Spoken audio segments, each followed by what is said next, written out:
Hello, everyone. My guest today is Josh Tillman. He began building his company DialSource in 2005 while studying at the University of California, Davis to seal the gap between business and consumers through analytics and automation. The engineering firm has since changed the way modern enterprises communicate, earning Product of the Year honors in 2016 and 2017. He received the Sacramento Business Journal's 40 Under 40 Award in 2016. Josh, are you ready to take us to the top? I am. All right. Tell us about DialSource. What do you do and how do you make money? Sure. Well, first, I'd say we are a group of professional nerds. We enjoy tackling many of the largest, most complicated problems and enjoy the luxury of designing our own hardware and our own software from the ground up, allowing us to take our custom-built technology and wrap it around some of the largest problems for the biggest enterprises in the world using either Salesforce.com or Microsoft Dynamics as their CRM. And what does the tech actually do? I mean, is this like a call rail or these kinds of call tracking companies? No, it's different in the space. The best way to think about it is that we are more like a native IVR PBX inside CRM. So we have. Well, my audience won't know all those. Hey, Josh, my audience won't know all those acronyms. Can you say that spelled out? Sure. In a simple explanation, we facilitate enterprise communications inside the CRM. So we help organizations make and receive phone calls based on the data inside their CRM and allow intelligent and dynamic routing of that inbound phone call or that outbound phone call based upon data contained within the CRM. Are they an existing contact? They have a revenue opportunity associated to it? Is there a technical case? And based on these data points, we create analytics inside the CRM and use those data points to then automate the labor-intensive processes and procedures that sales and service reps are supposed to do at the end of the conversation, often take a lot of time to do, and if not done, the most common scenario, then the data does not exist within the CRM for management to make actionable and intelligent decisions. Do you do call recording and say things like salesperson one who always beats quota brought up the word price right at the beginning of the call versus everyone else does it at the end? Yes, we do. And we can do all kinds of things like maintaining compliance on state, federal, and national levels. So we can automatically identify is the leader contact in a one-party consent state versus a two-party consent state, and automatically not only record the conversation, but only the right part of the conversation to maintain compliance, pump in analytics, sentiment, and other types of things into the reporting capabilities and the real-time call monitoring, all within inside the CRM via DialSource. Okay, and business model-wise, is this a kind of a pure play SaaS model or pay-as-you-go or what? It's a typical enterprise software model. There is a seat-based license and there's a telephony component. And of course, the size of the contract dictates, is it a 50-user 1-year deal or is it a 2,500 user 3-year deal? On general, what do you charge per seat per month? The rack rate starts at $115 per month per seat and then drives down based on, like mentioned, the amount of seats and the term of contract. How significantly will it drive down if I'm signing up 5,000 seats? I mean, we go as low as, $50 or $100 or what?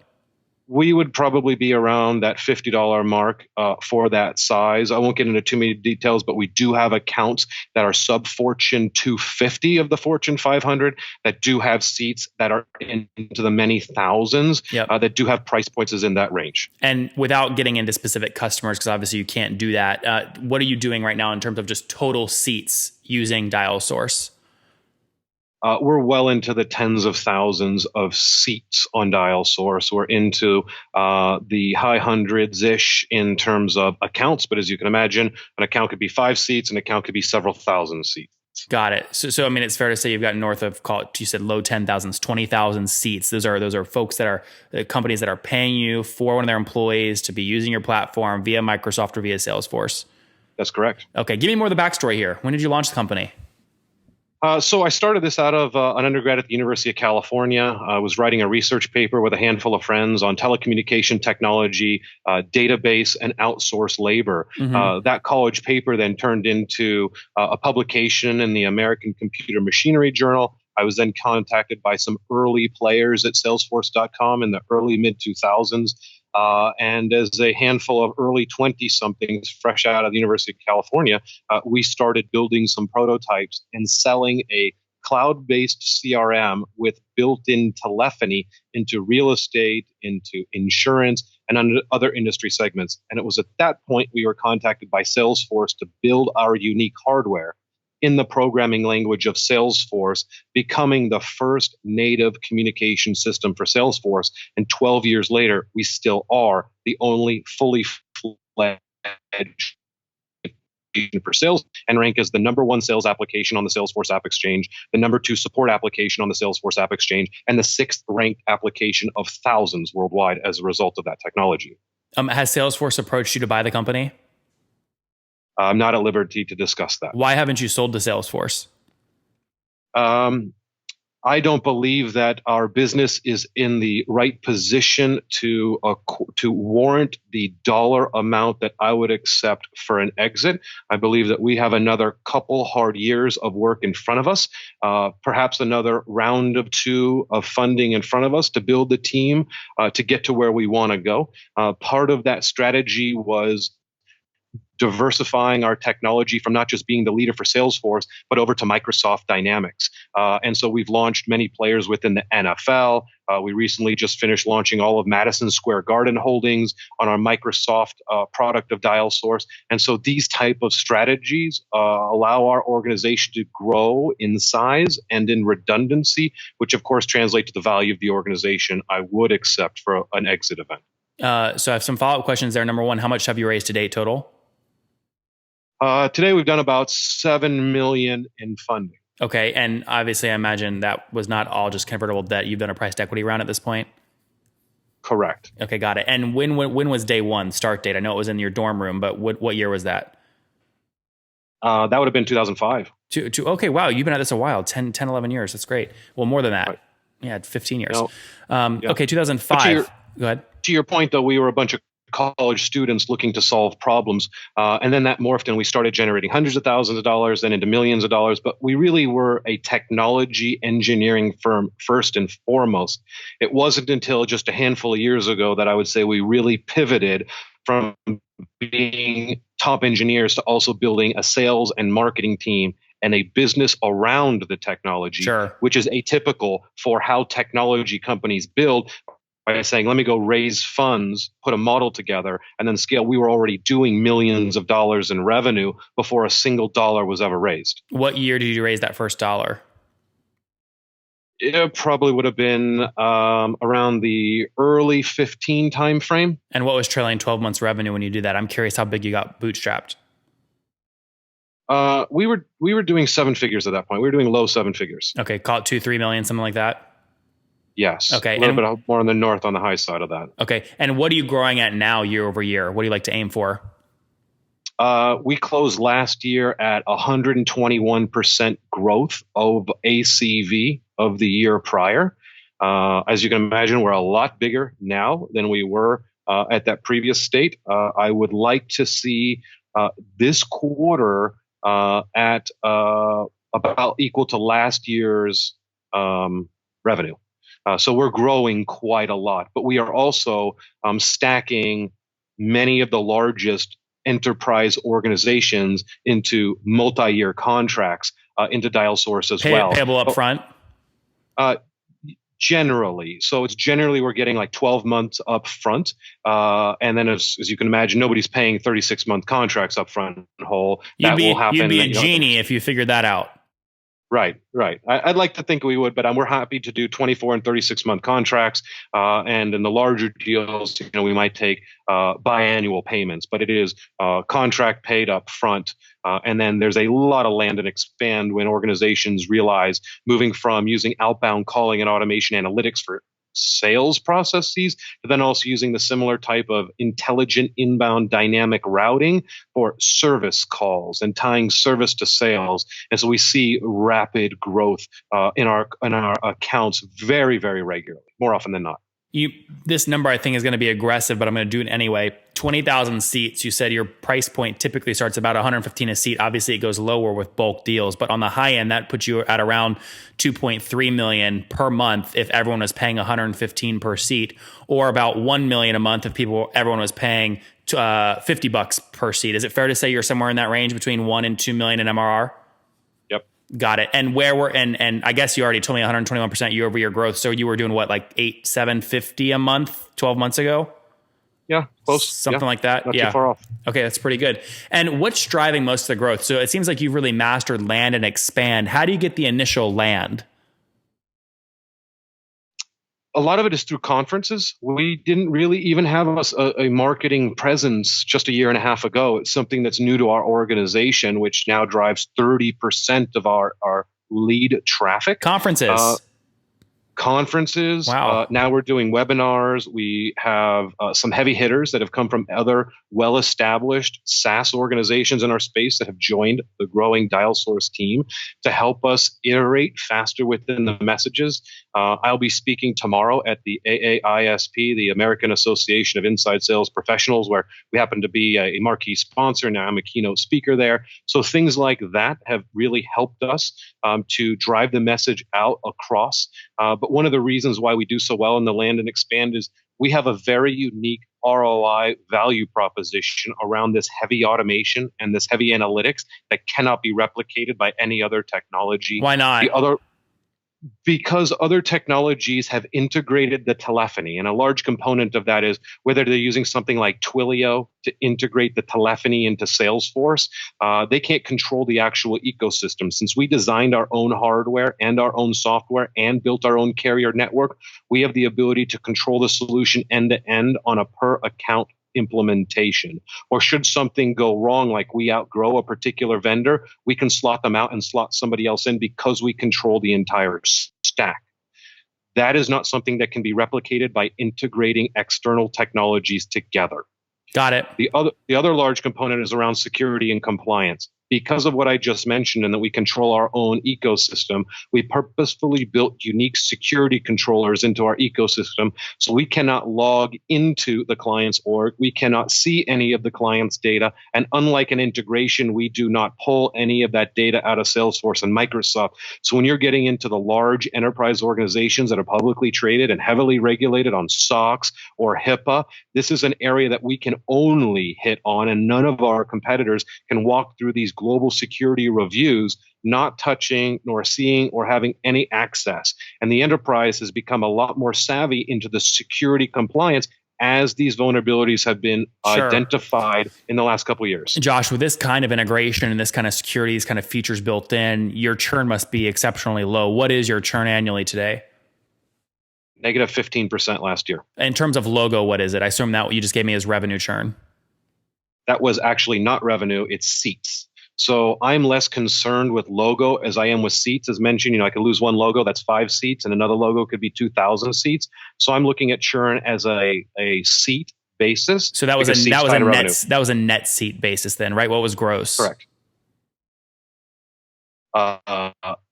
13, negative 13. Got it. So your total additions were 27%. That's how you got to the negative 15. Yep. We were signing more accounts and we were signing more seats per account than anything else. That's right. You if you take your current base of the year you started with, you lost 12%. However, you added 27%, which puts you at positive 15% kind of seat expansion. Correct. Most of that came from new deals or from expansion in current accounts?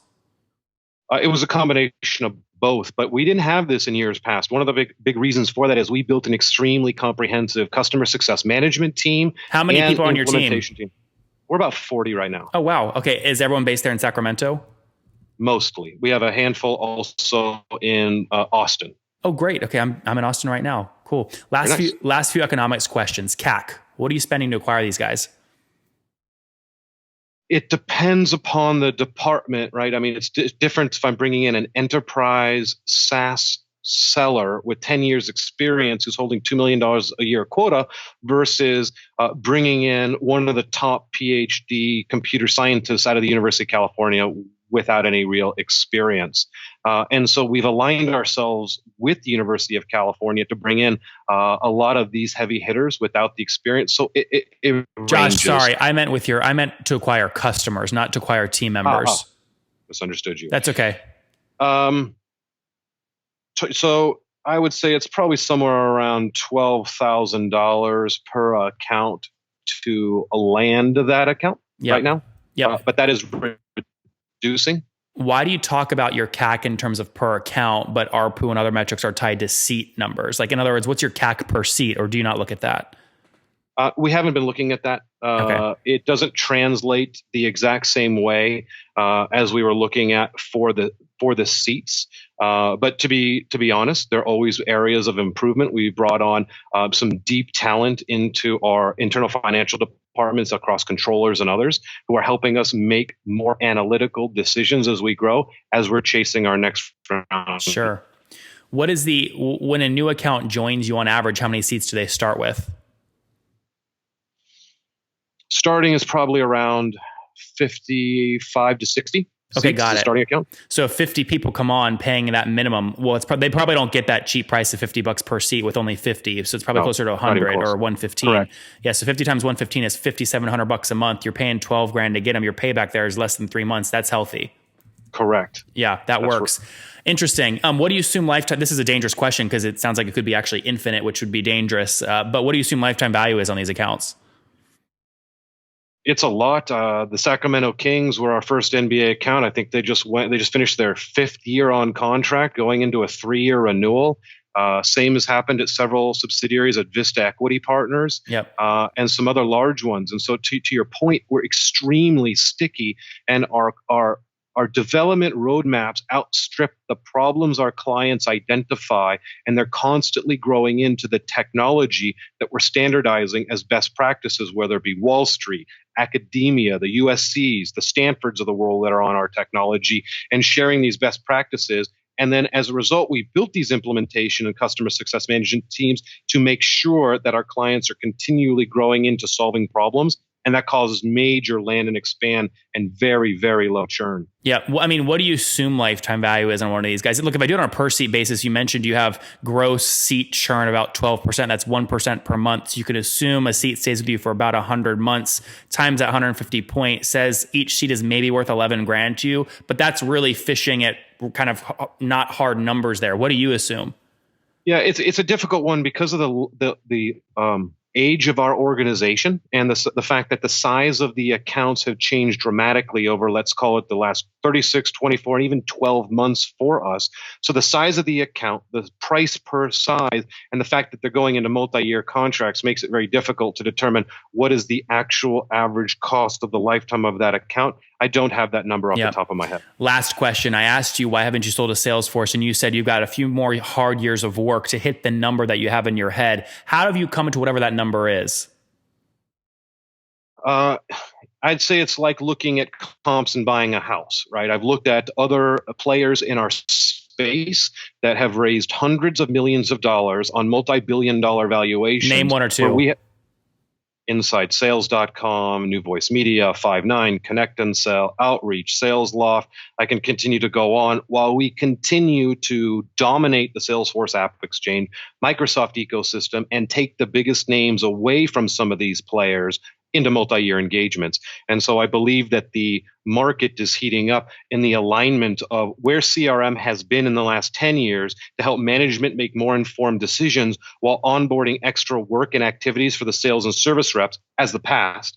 And I believe the future will be technologies that should increase output for sales and service reps while increasing transparency, automation, and analytics without having them to do more work. Yep. And I believe that we are leading this charge, not because I say so, but because of what our clients are saying and where we rank. And that is a very different way to identify problems and build technology as a solution to those problems. So Josh, let me ask this acquisition question in a different way. Are you married?